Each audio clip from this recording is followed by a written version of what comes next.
Chapter 6.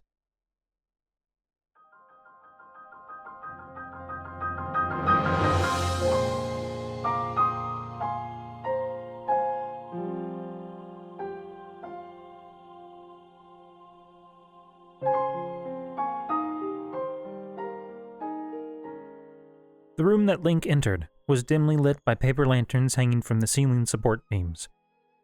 The walls were adorned with various paintings and tapestries, many of which featured the ancient Sheikah eye. Down the center of the room was a long, dark blue rug, and small, square pillows lined it on either side, forming neat rows that all seemed to face the central dais, which was situated at the opposite end of the room. The Sheikah elder sat upon a stack of pillows on this dais, underneath a large brass eye hanging from the ceiling. He slowly stepped forward, noticing that the younger woman, who had long white hair pulled up into a heart-shaped topknot, while the rest flowed down around her shoulders, stood off to the side of the dais. Her hands were clasped anxiously. She seemed to be studiously avoiding looking at him, but he saw her sneaking a quick glance before averting her eyes again. He slowly approached the old woman, whom he assumed was Impa that he sought. She looked ancient. Her face and hands, the only parts of her body visible to Link under her traditional Sheikah garb, were heavily wrinkled and showed multiple age spots, and she had walked with a bow to her back, leaning heavily on her cane. "So," Impa said, her lips curling into a smile that revealed several missing teeth. She looked up at Link, fixing him with kindly gray eyes. "You're finally awake." He was able to see the purple Sheikah eye tattooed on her forehead now. "It has been quite some time, Link." Hearing his name again sent his heart racing, again driving home the truth of everything he'd been told by the king and princess. He was Link, and he had a purpose set before him, so vast that he couldn't even begin to fathom being successful in it. He wished he had taken more time to prepare himself for this meeting. Finally, he hesitantly approached and knelt on the ground before her so that he could look into her eyes better, which made her smile wider, the wrinkles and her eyes becoming more pronounced. "You are Impa?" he said, his voice soft. Her smile faded some. "I am much older now, of course, but..." She gave him a piercing look. "Do you remember me?" Link's eyes fell to the ground, and he gave a small shake of his head. Impa sighed softly, her eyebrows knitted together in a frown. "Do you have any memories of before?" He grimaced and began to shake his head again before looking down at his clenched fists. "It feels as though my body remembers. The sword feels natural in my hand when I fight." He trailed off, thinking of the way he dealt out death with apparent ease. "But I have no memories of before." "That may perhaps be a blessing in disguise." He looked back up at her in surprise. "I'm not sure that many people would like to remember the moment of their death." Link felt a chill run down his spine. "I died?" "No, but close enough to it," she said. "You defended Princess Zelda until you could stand no longer. After that, she used her holy powers to protect you long enough to have you placed in a sacred chamber." "Shrine of Resurrection?" "Yes. So you know what that is then. Good. After you were placed in the shrine, she went alone to face Ganon. Before she went, however, the princess entrusted me with the task of guiding you when you woke. She has a plan to defeat Ganon, and she believed that you would play a critical role in that plan. I've been waiting 100 years, Link. 100 years, and I have kept the princess' message, telling no one of her intent, lest we lose the element of surprise." You told me, grandmother," the younger woman piped up. Her voice trembled, as if she was nervous to speak. "Well, yes, I told you and your mother before you, child," Impa said, exasperation bleeding into her voice. "I would not risk losing such important information when the future of Hyrule depends on it, but I have kept it within our family. Now, go. I wish to speak to Link alone." The younger woman blushed furiously and stammered, I thought that I would... Right. She quickly turned and hurried away. Link noted that she did not go outside, though, but instead hurried up the stairs besides the central dais. Now, where was I?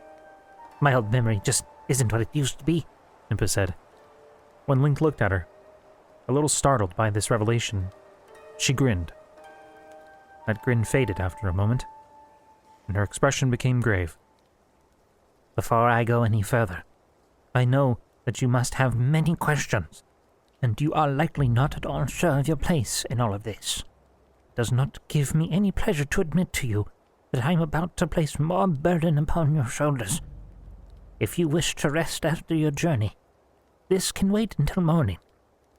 I have already waited 100 years after all. What is one more night? Link considered this offer, glancing down at the blue patterned carpet. He saw that it was stylized with the Sheikah eye, though the eyes were more diamond-shaped than the others he'd seen. Finally, he looked up. I met King Rome on the Great Plateau. Impa's eyes widened. He asked me to save his daughter. And is that your intent? Yes, I am her appointed knight. It's my duty. Impa smiled warmly and slapped her knees. Not a memory to your name, yet you are as intent as ever to charge forward with only courage and duty on your side. You have not changed a bit, young man. Once a hero, always a hero, it seems. He felt his face flush. He certainly did not feel like a hero. He had to do this. He felt he owed a debt. The princess had apparently saved his life after all. How could he not try to save hers in return, even if deep down he feared that it would be a fruitless gesture? Very well, Impa said, growing serious once again. Why don't you tell me what the old king told you, and I will do what I can to fill in the gaps. Then we shall discuss the princess' task entrusted to you, and you alone. Link recounted the tale given to him by King Rome, and Impa nodded thoughtfully before telling her own version of the events in a much more practiced air than the king used. She told him of the countless times throughout history that Ganon had been revived or broken free of his bonds, and the equal number of times that the princess who carried the blood of the goddess and the hero, wielding a powerful sword of legend, fought back against Ganon, sealing him once again. She revealed a tapestry on the wall behind her. It showed a creature not unlike the beast that flew around Hyrule Castle, surrounded on either side by a man wielding a blue sword and a woman dressed in yellow, as well as hundreds of what appeared to be guardians. In each of the four corners was another creature, each shaped like a different animal. An eagle, a salamander, an elephant, and a camel. And riding each of these animals was another being, indistinct in its features. She told him of the conflict against Ganon 10,000 years prior, when her ancestors, at the peak of their advanced technology, had created the Guardians and the four divine beasts. The Guardians had protected the hero and princess, while the four divine beasts attacked Ganon, weakening him greatly. The hero struck Ganon down, and the princess, using her goddess powers, sealed Ganon away again. 100 years ago, Impa continued, her voice softening, we strove to follow in our ancestors' wake. A prophecy foretold the return of Ganon, so we sought out the Guardians and the divine beasts of old. We spent years researching and planning, yet, despite it all, we underestimated Ganon's power and cunning. Link knew what had come next. Ganon had taken control of the divine beasts and the Guardians, turning them against him and Princess Zelda, and massacring the citizens of Hyrule along the way. If Ganon is so powerful, how am I supposed to defeat him? That is where the princess plan comes into play, Impa said, her eyes narrowing some. Princess Zelda believes that it might still be possible to free the divine beasts from Ganon's control. Link's heart began to sink as she continued. So her final wish before leaving to seal Ganon was for you, when you awoke, to go to the divine beasts and free them of Ganon's malice. I see. It would be ill-advised to try to face Ganon now as you are, without the Master Sword, and without the assistance of the divine beasts. It has already proven ready for such an attack, and I fear it will just turn all of his machines against you again if you try."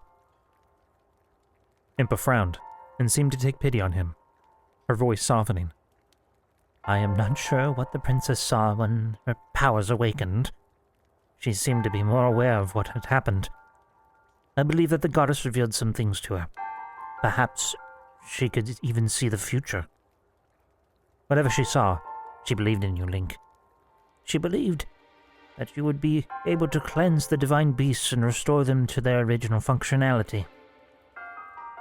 Link remained silent, considering this. Perhaps the princess had believed him capable. But could she have known he would lose his memories in the process? "Oh, she knew that it was a possibility, Link," Impa said after he brought this concern up to her. She slowly rose from her pillow seat, making her way down off the dais with careful steps.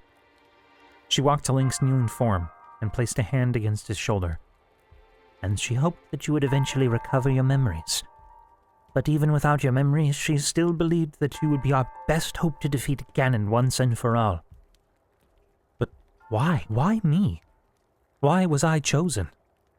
"Because you are the only one who can." He fell silent once again, disturbed by that statement. If he was the only hope for Hyrule, then he feared the nation was doomed indeed.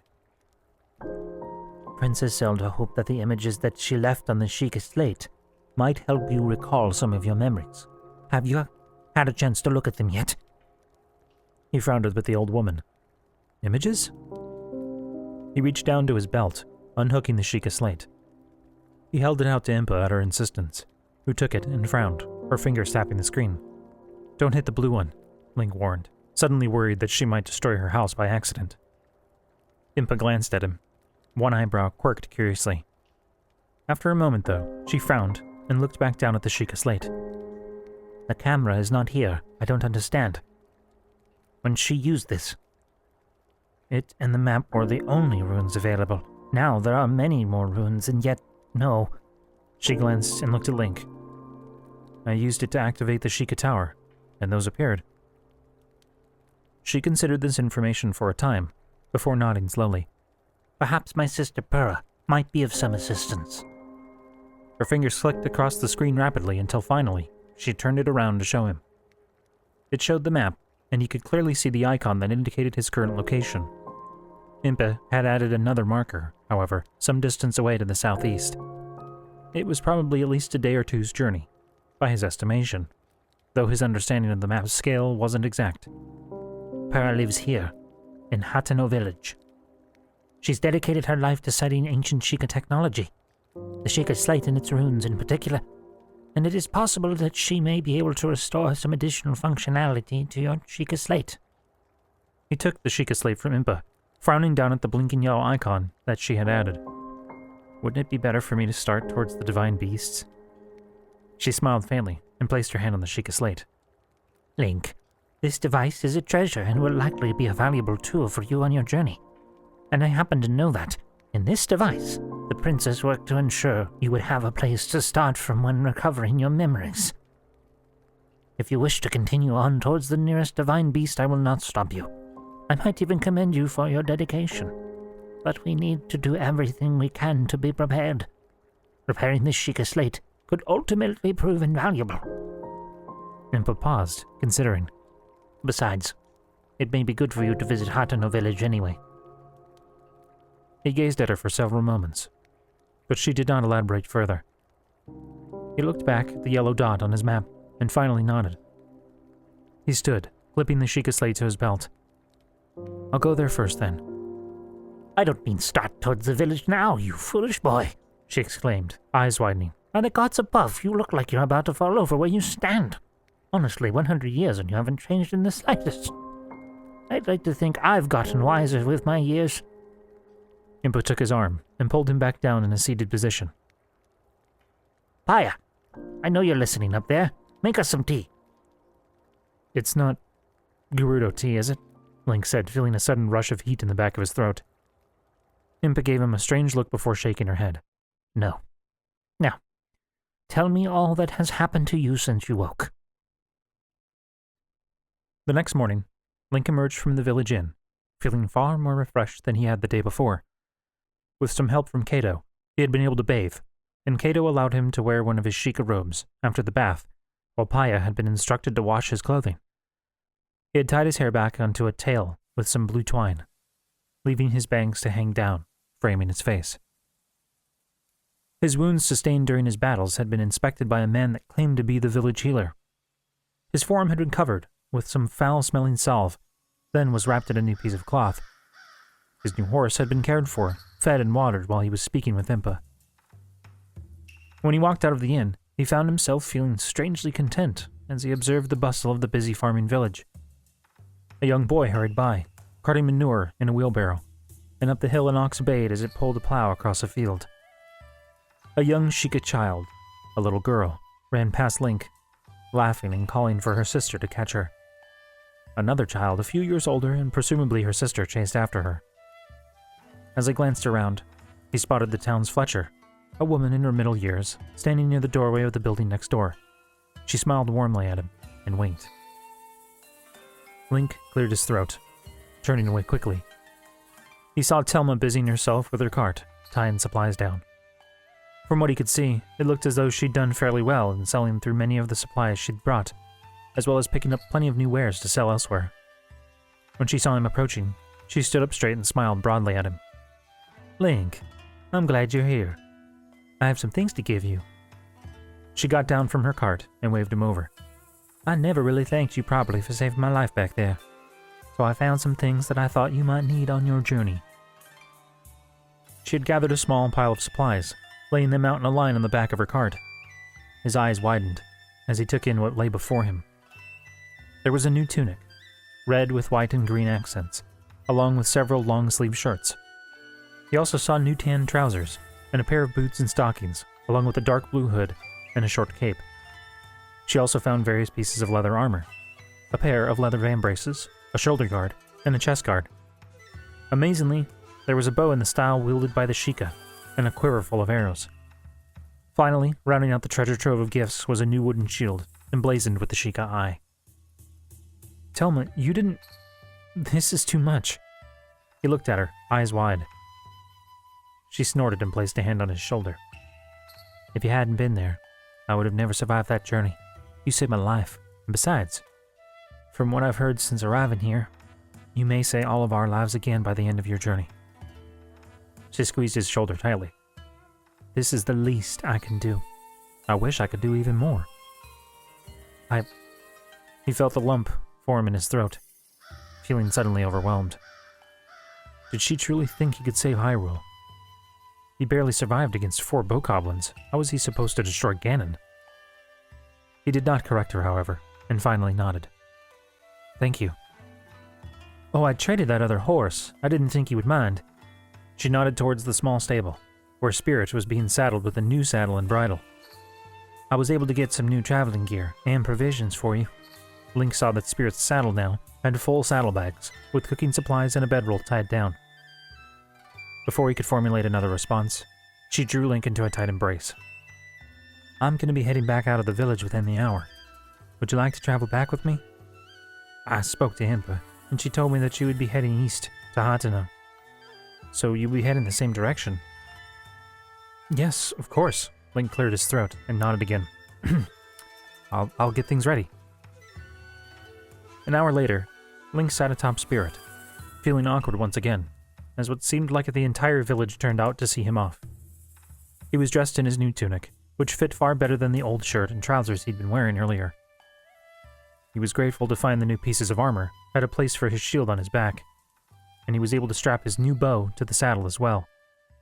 All in all, he expected that traveling would prove easier now than it had been.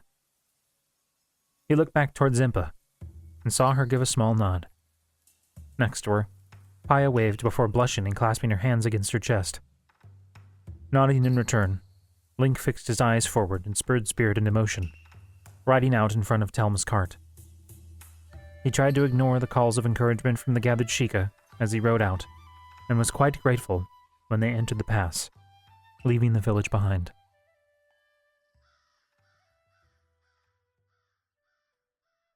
The ride back to the Dueling Peak stable went by peacefully. They stopped for lunch and to rest the horses in the afternoon, after they cleared the pass leading away from Kakariko village. After lunch, they got back onto the road, though Link scouted the road ahead of Telma. Thankfully, no bokoblins accosted them on this trip, and they made their way back to the stable by the time the sun had fallen behind the dueling peaks, plunging the valley into shadow. By the time they got back, it was clear that the horses were feeling exhausted from 2 days of riding such distances. Telma offered to pay to board and feed Link's horse for the night, which he gratefully accepted. She had also helped him determine how much each of the colored gems in his bag was worth, so he was able to pay for a bed without embarrassing himself. Not wishing to be interrogated by any other old guards, or to hear Telma telling of his exploits to anyone who would listen after she bought some drinks, he took his meal back to the room that housed his bed. The day's riding had left him sore and weary, and he was eager to get some rest. Rest did not come easily that night, however, plagued as he was with thoughts of his past failure. It didn't seem right that he should feel such shame for an event that he had no memory of. Yet, it was inescapable. So many people had already placed such faith in him, even waiting for 100 years for his return, and he felt no true confidence that he could succeed. But how could he tell them that? He would try, of course. How could he not? But deep down, he felt certain his journey would end in failure. He awoke with a start when he heard a cuckoo crow outside. Early dawn light had begun to filter in through the window slats in his room, and he saw that several of the other beds were still occupied by sleeping men who would likely be nursing hangovers when they woke. Moving as silently as he could, Link rose and gathered up his belongings. When he reached the large dining room, he found that he wasn't the only one awake, but those that were awake did not seem very keen on talking. He was perfectly fine with this, and made his way up to the counter in the center of the room. He paid for a breakfast of eggs, sausage, and cheese, and requested that Spirit be prepared for his departure. After eating his breakfast, he stepped out into the cool morning air, and was surprised to see Telma already inspecting her goods for departure, along with another man that he assumed to be her normal guard. "Already hurrying out," she said when she saw him. He nodded, and she smiled. Telma stepped over to him, placing a hand around his shoulder, leading him away from her guard. "I know you've got a long journey ahead of you. Know that I have said nothing of who you truly are. I'm quite capable of keeping a secret." He felt an immense relief at these words, and thanked her. At least he would not have to worry about feeling those eyes upon him as he was leaving the stable. "Link," she stopped and turned towards him, with a grave expression on her face. "I don't know everything that Impa told you, but you are the master of your destiny. I can't imagine what it must be like to be in your position, and the pressure you are feeling is probably overwhelming. I certainly wouldn't blame you if you decided to take a different path." He met her eyes and then looked down. "If not me, then who?" She squeezed his shoulder firmly. "I don't know, but we've survived this long. I'm sure we will find a way to survive still." Survive? Was this surviving? The last of the Hylians seemed to occupy a small corner of Hyrule, as did each of the other races from what Link had been able to gather. In the meantime, the largest, luscious portion of the nation was slowly being taken over by malicious forces, and those forces were expanding. He took a deep breath, hardening his resolve, and met the woman's eyes again. "Thank you, but I don't think I could forgive myself for turning my back now. I was given a second chance. I'll do what I can." Telma smiled warmly, and he could tell she was pleased with the answer. "Good man." She patted his shoulder heavily. "Take care of yourself, Link. I'm sure that we will cross paths again someday in the future." They parted ways after that. Telma headed west, explaining that the only road leading to the Zora's domain passable by cart was on the other side of the dueling peaks. He expressed concern over her journey, but she waved it off and told him that the road was still fairly secure to ensure trade did not falter. Her tone had an edge to it, though, that suggested she was still concerned. The road to the Sheikah village was supposed to be kept safe as well. Link, meanwhile, rode north on the road until it forked to the east. The eastern road winded around to the north side of the large, swampy field where Link had seen the ruins and guardians the day before. Spirit seemed to be well rested, and Link allowed him to alternate between walking and trotting. As a result, he made fairly good time, moving a quicker pace than he'd been able to while traveling alongside Telma's cart. He stopped to rest around midday, when the sun was overhead. He sat down with his back against a large broken stump next to the road and ate a meal of dried fruit and carrots. After he finished, he removed his Sheikah slate. Impa had told him that the princess had attempted to prepare the Sheikah slate in such a way that she hoped it would spark some memories. What exactly had she meant by that? He examined the icons available on the screen, considering them. Finally, he sighed and rose, wincing. He wasn't sure of how he traveled 100 years ago, but it was clear that his body now was not used to traveling so much in the saddle. After 2 days of horse travel, his legs and backside ached. With Hateno being another 2 days away, he sincerely hoped to be able to stay there at least a few days before getting back on the road. He looked over at Spirit, who placidly ate some grass and decided that the horse would be fine for a few minutes. He stepped further away and lifted the Sheikah slate, inspecting it. Finally, he pressed the blue remote bomb rune. Again, the glowing blue ball appeared on the ground in front of him. Careful not to press the button a second time by accident, he knelt, inspecting the explosive device. He reached out with a hesitant finger, touching it, and found it to be quite solid. He placed the slate down on the ground and picked the bomb up, hefting it in his hands. It was not extremely heavy, but it had a definite weight to it. After turning it over in his hands for a few seconds, he looked down the hill he was standing on, making sure there were no people around, and threw it. The bomb sailed through the air and then hit the ground. It did not explode, but simply continued to roll down the hill, picking up speed as it went. Link picked back up the Sheikah slate and pressed the blue bomb rune again. Distantly, the bomb exploded in a flash of blue light, and with an audible crack that rang out through the air. A flock of large birds nearby took flight, squawking angrily. Nearby on a rocky shelf, a horned mountain goat bayed. Spirit snorted anxiously. Where the bomb had been, there was now a black circle and scorched grass and earth. He decided that this rune would, in fact, be useful in certain situations, as long as he was very deliberate with its use. Otherwise, he would just be as likely to harm himself as anyone or anything else. Satisfied, Link hooked the Sheikah slate back to his belt and gazed out at the field below. It had been a killing field. Dozens of broken guardians littered the area. Some of them were little more than their cylindric bodies, while others still had all 6 legs and looked ready to start moving again. Some had partially climbed onto pieces of broken buildings, while others lay on their sides, half covered by moss. What had happened here? Why had so many gathered in this place? And how had they all broken down? Neither the king nor Impa had mentioned how the guardians had been defeated. He felt slightly more hopeful at the thought. The last time that they had fought Ganon, they had to contend with these things, right? But if they'd been defeated, then Ganon would be lacking a very powerful weapon that he had before. He wasn't sure how much it was, but it was something. At least he hoped so. It was late in the afternoon when Link reached a massive stone wall, which he had been told was called Fort Hateno. The closer he got to the fort, the more he began to dread his arrival. Guardians. Guardians were everywhere. They had clearly been to the point of climbing over each other to reach the fort, when whatever had destroyed them had been used. But even though they were inert now, the sheer number of them that had closed in on Fort Hateno were terrifying. He could only imagine what it must have been like for the defenders here as they watched dozens of the metal beasts crossing the marshy fields closing in. The fort itself didn't even look finished. While some sections of it were made of brick and mortar, other sections had been constructed of hastily placed stones and even wood, which had mostly rotted and collapsed in the last 100 years. The wall had been erected in the canyon between 2 sheer cliff faces and extended for several miles, even crossing a lazily flowing river to the south. Beyond the wall, the canyon continued, with cliffs, plateaus, bluffs, and even a distant mountain.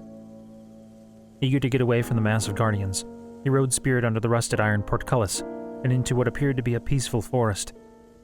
He glanced back through the fort's gate, still able to see several guardians that appeared to have been frozen in motion.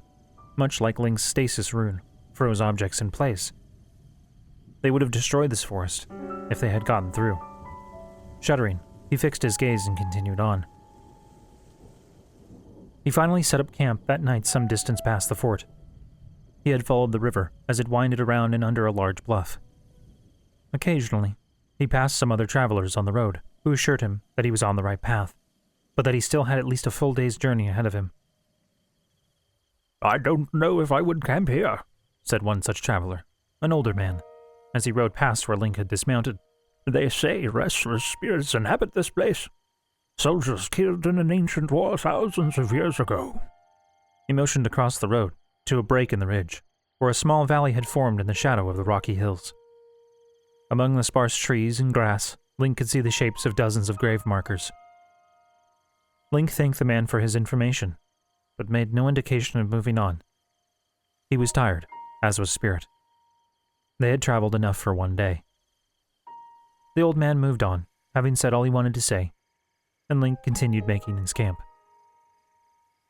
Later that night, as he made camp for a second time under the light of the moon and stars, he told himself that he hadn't seen shadowy figures moving among the grave markers, and he most definitely hadn't seen a pair of violet eyes staring out at him in the darkness. He ultimately camped near the place that the road to Hateno split. One path continued its easterly route, while the other led south, looping around a nearby lake. There was a Sheikah tower in the direction of his southerly path, but he decided to continue moving east in the morning. If he felt so inclined, he would activate the tower on his way back, assuming he could figure out what use they served. Perhaps this Pura would know better. As he made camp that night, using the supplies that Telma had given him to craft a simple lean-to, he was struck that this added companion of Spirit still did not quite satisfy the sense in his heart that something was missing. Once again, he attempted to reach out to the princess, hoping for some kind of reply. She had spoken to him when he woke, several times. However, like before on the tower, he received no response. He truly hoped that her hesitance to speak now was not indicative of her own powers weakening. Dire thoughts of what would happen if he failed to complete his journey quickly enough plagued his thoughts as he fell asleep.